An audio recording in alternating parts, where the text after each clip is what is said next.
말씀 보겠습니다. 오늘 함께 보실 말씀은 마태복음 16장 18절입니다. Today's verses are Matthew chapter 16 verse 18. 오늘 함께 보실 말씀은 마태복음 16장 18절입니다. Today's verses are Matthew chapter 16 verse 18. 우리 한 절이니까 한 목소리로 함께 읽겠습니다. Because it's one verse, we'll all read in one voice. 또 내가 내게 이르노니 너는 베드로라. 내가 이 반석 위에 내 교회를 세우리니 음부의 권세가 이기지 못하리라. And I tell you that you are Peter, and on this rock I will build my church, and the gates of Hades will not overcome it. 아멘. 오늘은 우리는 왜 모여야 하는가 이 말씀을 주제로 마태복음 16장, 고린도전서 1장, 에베소서 1장을 중심으로 기독교인들은 왜 같은 요일에, 같은 시간에, 같은 장소에 모여 하나님을 예배하는 일에 최선을 다해야 하는지에 대해 살펴보려고 합니다.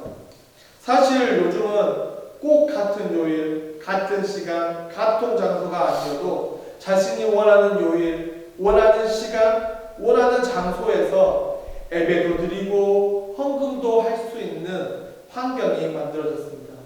그것을 우리는 유튜브 교회 혹은 인터넷 교회라고 합니다. 그들은 편의성과 제약이 없는 장소에 대한 장점으로 그들은 교회를 내세웁니다. 사실 우리는 코로나 시대를 지나면서 적은 숫자, 제약된 환경에서 모이는 것을 경험하면서 더욱더 이런 인터넷 환경이나 비대면 환경에 노출되어 있는 경우가 많습니다. 그런데 성경은 왜 우리에게 모이기에 힘써야 한다고 강조하고 있을까요? 이것을 알기 위해서 우리는 교회란 무엇인가, 그리고 성경에서 말하는 교회의 본질이 무엇인지를 살펴보아야 합니다. 첫 번째로 마태복음 16장 18절에 너는 베드로라. 내가 이 반석 위에 내 교회를 세우리니 음부의 권세가 이기지 못하리라. 마태복음 16장 18절에 중요한 키워드가 내 교회를 세우리니. 누구의 말이죠? 바로 예수님의 말씀입니다. 예수님이 교회를 세우시겠다고 결심하신 말씀입니다. 하나님이 교회를 세우시겠다는 것입니다. 우리가 살고 있는 이 세상에는 정말 많은 조직과 많은 제도들이 있습니다. 많은 클럽이 있고 많은 라이언스 클럽이 있고 또는 많은 동아리들이 있습니다. 그런데 그 중에 하나님이 만들고 하나님이 세우신 것이 있는데 그것은 바로 우리의 가정과 우리의 교회입니다. 그래서 사탄은 가정을 공격하고 교회를 공격하려고 우리를 무너뜨리기 위해 항상 우는 사자와 같이 우리를 노려보고 있습니다. 그렇기 때문에 믿는 우리는 그것을 지켜야 합니다. 어떻게 지켜야 할까요? 사단이 우리를 어떻게 공격을 해도, 사단이 우리에게 어떤 수치를 줘도, 사단이 우리에게 어떤 고통을 줘도 우리는 우리의 가정과 우리의 교회를 지켜야 합니다. 왜냐하면 우리의 이 교회, 우리의 이 가정은 예수님이, 하나님이 핏값으로 세우셨기 때문입니다. 지금 우리가 속해 있는 이 미라클 교회도 예수님이, 하나님이 세우셨다는 것을 기억하고 소중히 여기는 우리가 되기를 간절히 부탁드립니다. 두 번째로 고린도전서 1장 2절로 3절에 이렇게 기록합니다. 고린도에 있는 하나님의 교회 곧 그리스도 예수 안에서 거룩하여지고 성도라 부르심을 받은 자들과 또 각처에서 우리의 주 곧 그들과 우리의 주 되신 예수 그리스도의 이름을 부르는 모든 자에게 하나님 우리 아버지와 주 예수 그리스도로부터 은혜와 평강이 있기를 원하노라. 아멘. 고린도전서 1장에는 교회를 하나님의 교회라고 부르고 있습니다. 즉 교회가 하나님이고 주인이고 모든 것이라는 선언입니다. 미라클 교회는 하나님의 것, 예수님의 것입니다. 그런데 요즘 많은 교회들이 평신도 사역, 평신도가 중요하다는 그 슬로건 안에 많은 사역들을 진행해 가고 있습니다. 그러면서 교회가 마치 평신도의 것인 것처럼, 장로의 것인 것처럼, 담임 목사의 것인 것처럼 여겨지는 경우가 많다는 것입니다. 그런데 절대 교회는 성도들의 것, 장로의 것, 목사의 것이 아닙니다. 교회는 하나님의 것입니다. 그리스도 안에 있는 것이라고 분명히 선언하고 있다는 것입니다. 그래서 우리는 교회를 소중히 여기고 사랑해야 합니다. 우리가 하나님이 세우신 교회를 사랑하지 않는데 누가 교회를 사랑하겠습니까? 우리가 교회를 소중히 여기지 않는데 누가 교회를 소중히 여기겠습니까? 예수님이 먼저 사랑한 교회, 예수님이 먼저 소중히 여긴 교회를 우리 모두 사랑하고 소중히 여기길 부탁드립니다. 세 번째로 마태복음 16장 18절에 이 반석 위에 내 교회를 세우리니. 여러분, 반석이 무엇이죠? 많은 카톨릭 교회들은 이 반석을 베드로라고 해석합니다. 그런데 실제로 반석이라는 원어를 보면 그 반석은 페트라라는 단어로 여성형으로 다수를 나타내고 있습니다. 그런데 베드로는 페트로스로 남성형으로 사용되고 한 사람을 나타내고 있습니다. 그리고 가장 중요한 것은 예수님이 교회를 세우는데 만약에 베드로라는 그 사람 위에 교회를 세웠다면 아마도 엄청 불안했을 것입니다. 왜냐하면 우리는 베드로에 대해서 너무나 잘 알고 있습니다. 베드로는 마태복음 17장에 예수님과 함께 산에 올라갑니다. 그리고 예수님의 얼굴이 해같이 빛나며 옷이 빛과 같이 휘어졌더라. 이 모습을 본 베드로는 당장에 마태복음 17장 4절에 이렇게 고백합니다. 베드로가 예수께 여짜와 이르되 주여 우리가 여기 있는 것이 좋사오니 만일 주께서 원하시면 내가 여기에 초막셋을 줄 때 하나는 주님을 위해 하나는 모세를 위해 하나는 엘리야를 위하여 하리이다. 베드로는 예수님의 그 변형된 그 빛난 얼굴, 그 빛난 광채를 보고서 예수님을 자신의 그 틀 안에 가두려고 합니다. 그러자 그리고 예수님이 그 변형된 사건 이후에 예수님이 십자가에 대해서 십자가에 죽으실 것이라고 말하는 것에 대해서 베드로가 뭐라고 말하죠? 예수님, 내가 당신을 지키겠습니다.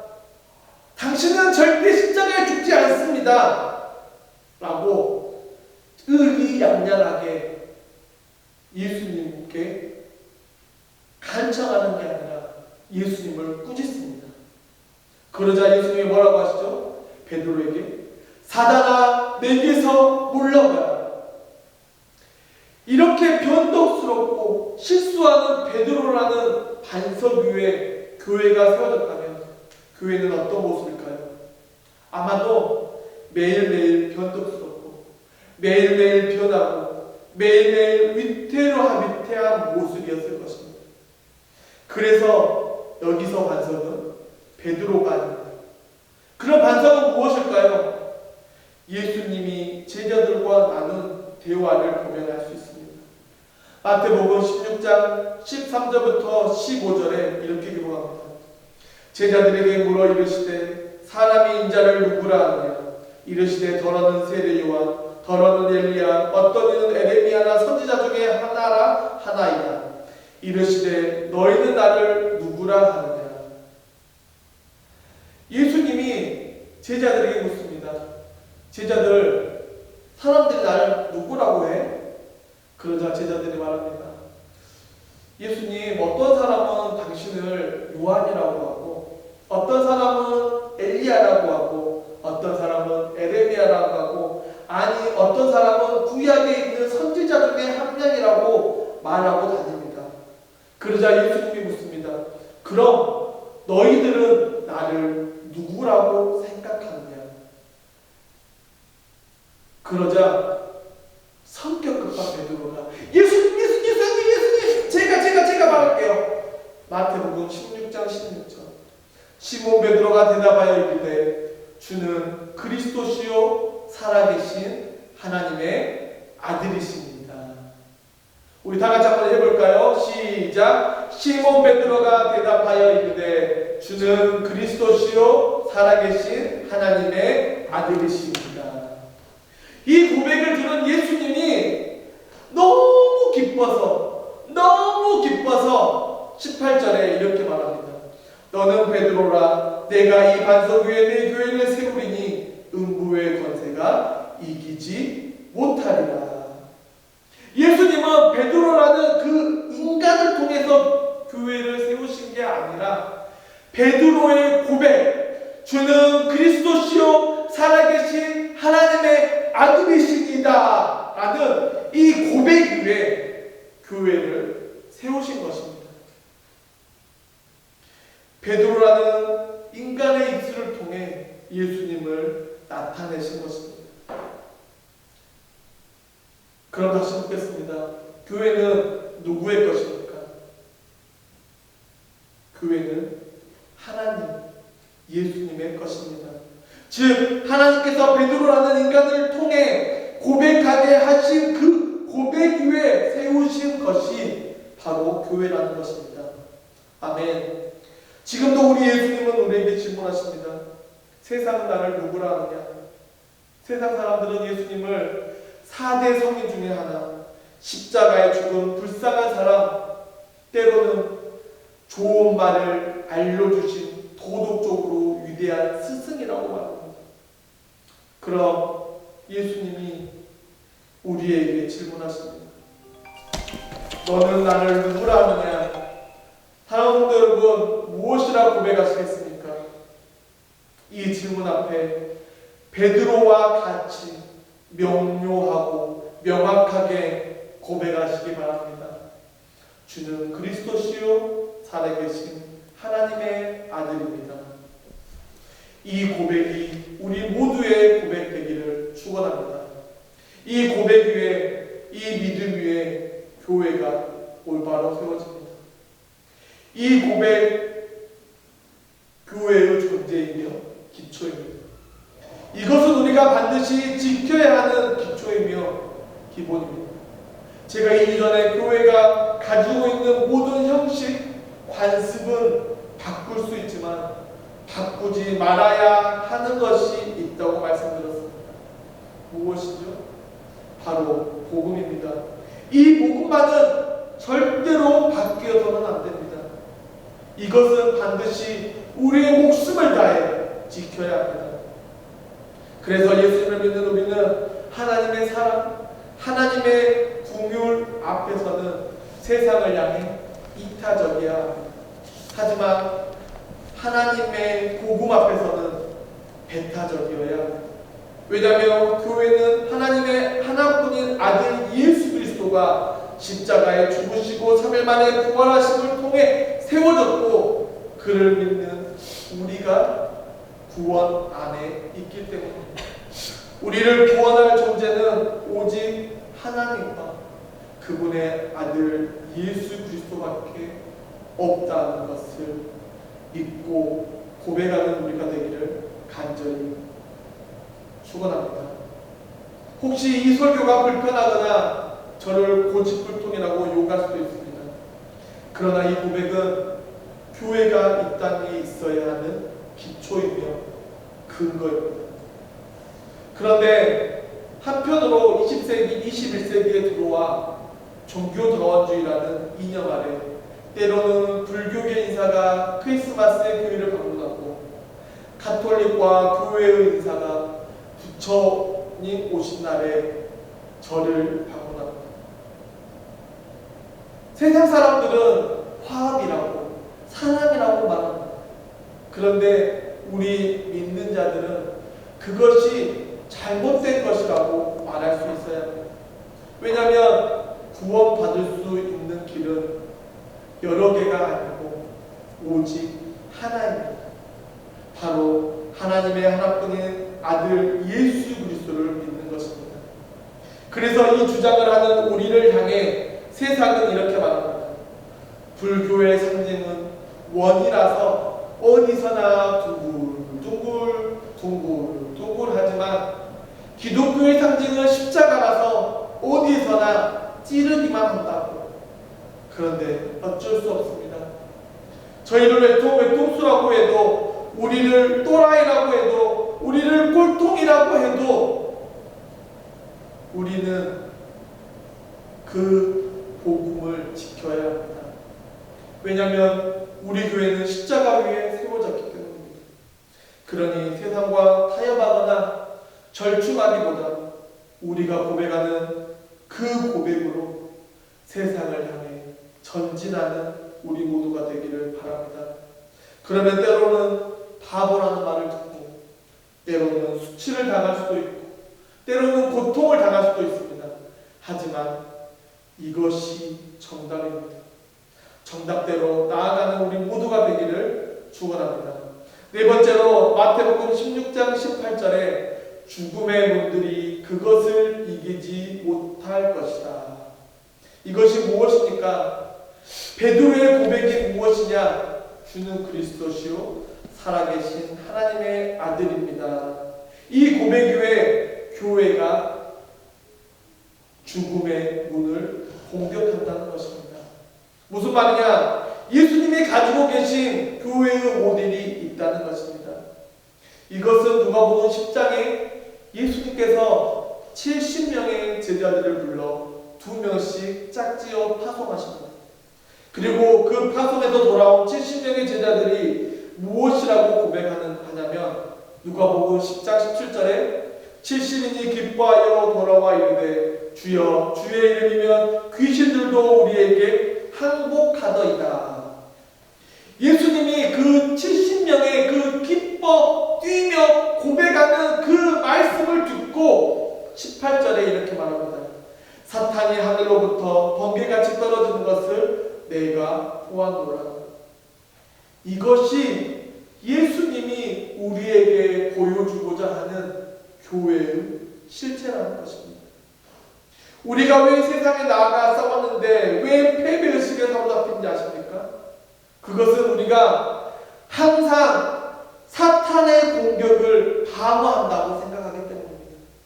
사탄이 우리를 공격하면 이리 튕기고 저리 튕기고 한다고 생각하기 때문입니다. 그런데 누가복음 10장은 사탄이 우리를 공격하는 것이 아니라 우리가 사탄을 공격한다고 기록합니다. 무엇으로요? 주는 그리스도시요 살아계신 하나님의 아들입니다라는 고백 위에 세워진 교회를 통해 공격하고 있는 것입니다. 믿으시기 바랍니다. 그 믿음을 통해 우리의 삶이 변할 것입니다. 어떻게요? 패배가 아닌 승리로, 그 승리는 나의 힘이 아닌 하나님의 주신 힘으로. 아멘. 지금까지 우리는 마태복음, 고린도전서를 통해 성경이 말하는 교회가 무엇인지에 대해서 살펴보았습니다. 첫째로 교회는 하나님과 예수님이 세우셨습니다. 우리는 복음에 대해서 배타적이어야 합니다. 둘째로 교회는 하나님의 이름으로 부름받은 사람들이 모인 공동체입니다. 세 번째로 교회는 베드로가 아닌 베드로의 고백 위에 세워졌습니다.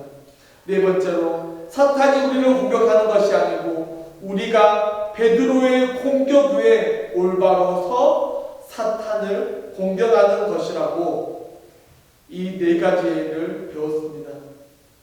그럼 다시 고린도전서 1장 23절로 돌아와서 하나님의 교회를 어떻게 구성되어 있는가 살펴보기 원합니다. 고린도전서 1장 2절로 3절은 교회는 그리스도 예수 안에서 거룩하고 부름받은 자로 정의하고 있습니다. 그 그래서 교회는 어떤 특정한 장소가 아닌 하나님의 부름받은 사람들의 모임, 헬라어로 에클레시아라고 부릅니다. 그럼 부름받았다는 것은 무엇이죠? 이것은 구분이라는 단어와 연결됩니다. 즉 부름받았다는 것은 구분되었다는 것이고, 구분되었다는 것은 우리가 예수 그리스도 안에 있다는 것입니다. 즉 구약에서 하나님께서 아브라함을 부르실 때에 창세기 12장 1절에 여호와께서 아브라함에게 이르시되 너는 너의 고향과 친척과 아비집을 떠나 내가 내게 보여줄 땅으로 가라. 하나님께서 아브라함을 부르실 때에 고향과 친척과 아버지의 집을 떠나 어디로 가라고 했냐면 하나님께서 보여줄 땅으로 가라고 명령하십니다.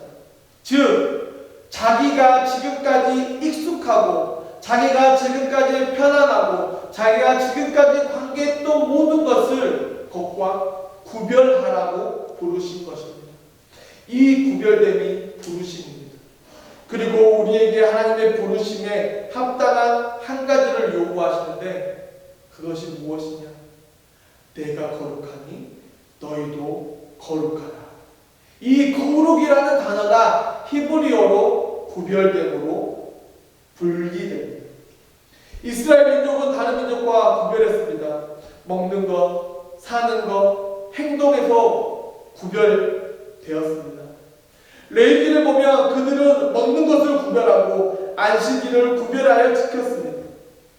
하나님은 우리에게 무엇을 요구하십니까? 구별됨을 요구하십니다. 어떤 구별이죠? 세상 사람들과 다른 삶, 거룩한 삶을 살 것을 요구하시고 구별되기 원하신다는 것입니다. 사랑하는 성도 여러분, 거룩하시길 바랍니다.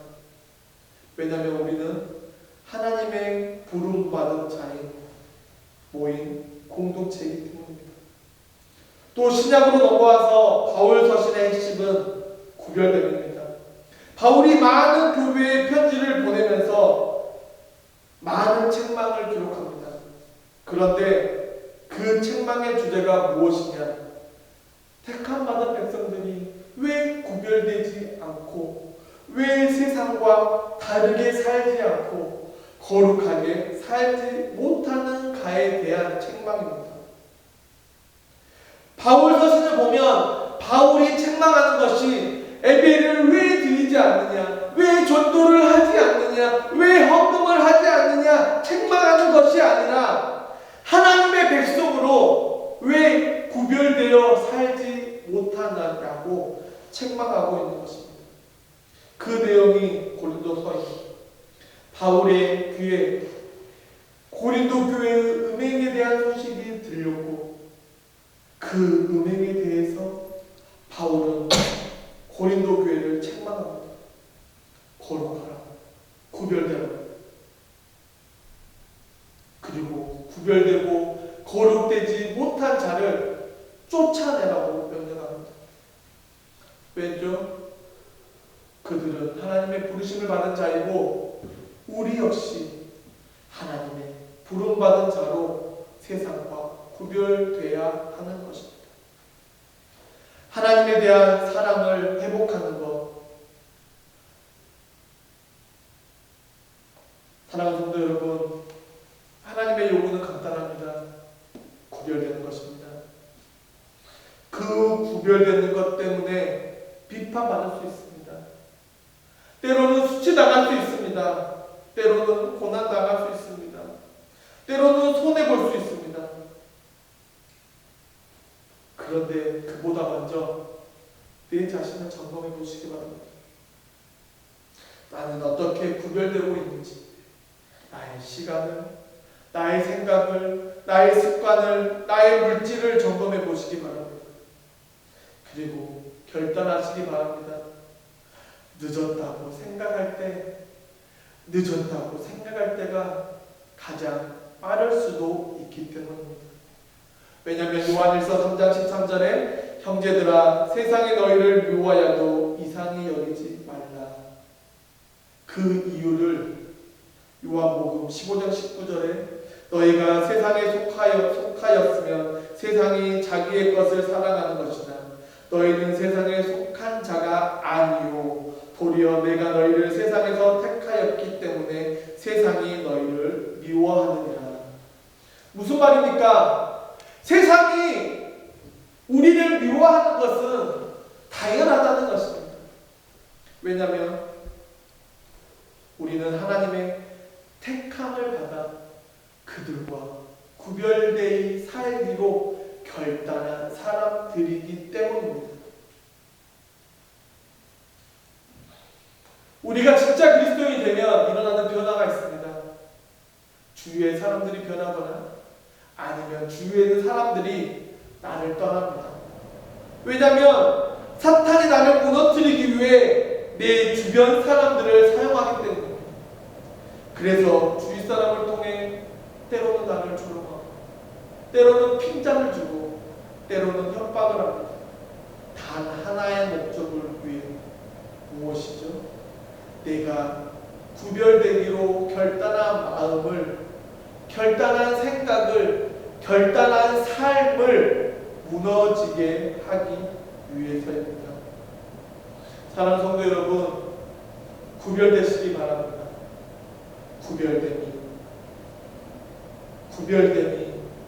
구별됨이 하나님의 부르심에 합당하게 사는 자들의 의무이자 책임이라는 것입니다. 마지막으로 에베소서 1장 22절로 23절 또 만물을 그의 발 아래 복종하게 하시고 그를 만물 위에 교회의 머리로 삼으셨습니다. 교회는 그의 몸이니 만물 안에서 만물을 충만하게 하시는 이의 충만함이니라. 아멘. 에베소서 1장은 교회를 몸으로 비유합니다. 그럼 교회의 머리는 누구죠? 바로 예수 그리스도입니다. 우리는 그 머리를 따르는 어떤 이는 팔, 어떤 이는 다리, 어떤 이는 목, 어떤 이는 가슴, 어떤 이는 눈, 코, 입입니다. 우리 입장에서는 참 영광스러운 일입니다. 그런데 말씀을 준비하면서 교회의 모습을 그려보았습니다. 그런데 교회의 머리는 참 탁월합니다. 참 총명합니다. 참 올곧습니다. 그런데 몸은 정말 저질 체력입니다. 허약하기 그지없습니다. 혹시 여러분 스티븐 호킹이라고 아십니까?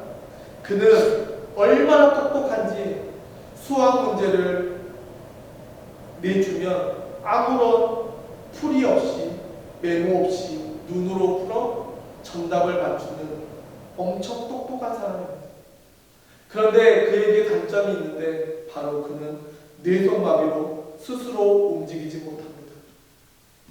마치 스티븐 호킹을 보면서 교회의 모습을 보는 것과 같습니다. 교회의 머리인 예수님은 많은 일들을 하기 위해 우리를 택하였는데 우리는 아무것도 할 수 없습니다. 그저 바라보고 있습니다. 교회의 머리이신 예수님은 구별되시고 거룩한데 오직 우리는 그것을 따라가지 못하고 오뚜기처럼 좌로 갔다 우로 갔다 넘어졌다 일어났다 하는 모양과 같습니다. 그런데 예수님은 우리를 교회의 몸으로 예수님의 몸으로 예수님과 동행하는 자녀로 공유하는 통해 택하시고 부르셨다는 것입니다. 이것을 아는 것이 중요합니다. 우리는 이것을 아는 것에서 시작하면 되는 것입니다. 이제 말씀을 마치려고 합니다. 우리는 오늘 성경에서 말하는 교회에 대해 살펴보았습니다. 교회는 복음에 대해 배타적이어야 합니다. 우리는 하나님의 이름으로 모인 공동체입니다. 교회는 베드로의 고백인 주는 그리스도시요 살아계신 하나님의 아들입니다 라는 그 고백 위에 세워졌습니다. 사탄이 우리를 공격하는 게 아니라 우리가 그 주는 그리스도시요 살아계신 하나님의 아들입니다 라는 고백으로 우리가 사탄을 매일매일 공격합니다. 예수님처럼 세상과 구별된 삶을 살아야 합니다. 교회의 머리는 예수님이고 우리의 삶도 머리도 예수님입니다. 사랑하는 성도 여러분, 결단하시기 바랍니다. 우리는 이미 예수님을 머리로 섬기기로 작정한 자들입니다. 이제 더 이상 좌로, 우로, 앞으로, 뒤로 넘어지지 마시기 바랍니다. 내가 흔들리고 내가 어렵다? 예수님께 도움을 구하시기 바랍니다. 예수님을 더욱더 붙들기 위해 거룩해지시길 부탁드립니다. 이제 우리는 때로는 영광 중에, 때로는 수치 중에, 때로는 고난 중에 있을 것입니다. 그러나 두려워하거나 겁내지 마시기 바랍니다. 왜냐하면 이미 예수님이 그 길을 우리보다 먼저 가셔서 끝내 승리하시고 다시 부활하셔서 우리를 그 영광의 길로 인도하시기 때문입니다. 교회는 교회다워야 합니다. 그리고 교회가 교회다워질 수 있는 가장 좋은 방법은 예수님을 드러내는 것입니다. 교회의 주인은 저도 아니고 앞으로 중직자가 되실 분도 아니고 성도들도 아닙니다. 우리 교회의 주인은 바로 예수 그리스도 하나님 한 분밖에 없습니다. 그래서 모이기에 있어야 합니다. 그리고 모일 때에 세상에서 승리한 기쁨의 소식을, 세상에서 실패한 슬픔의 소식을, 세상에서 복음을 나타냈던 소식을, 세상에서 고통받았던 소식을 나누며 우리는 더욱더욱 강해지는 것입니다. 지금도 사탄은 우리를 넘어뜨리려고 사자가 먹다 남긴 자네를 차지하기 위해 노려보는 하이에나처럼 우리를 보고 있습니다. 하지만 걱정하거나 두려워하지 마시기 바랍니다. 왜냐하면 교회의 머리 되시고 우리 공동체의 머리 되시며 우리의 삶을 인도하시는 예수님이 우리를 항상 지키시고 매일매일 사탄의 죽음의 문을 공격하며 살아가는 우리를 돕고 도우시기로 작정하고 계시기 때문입니다. 그 모든 것을 믿고 주님 앞에 온전히 한 걸음 한 걸음 전진하는 우리 미라클 공동체 되시기를 간절히 축원합니다.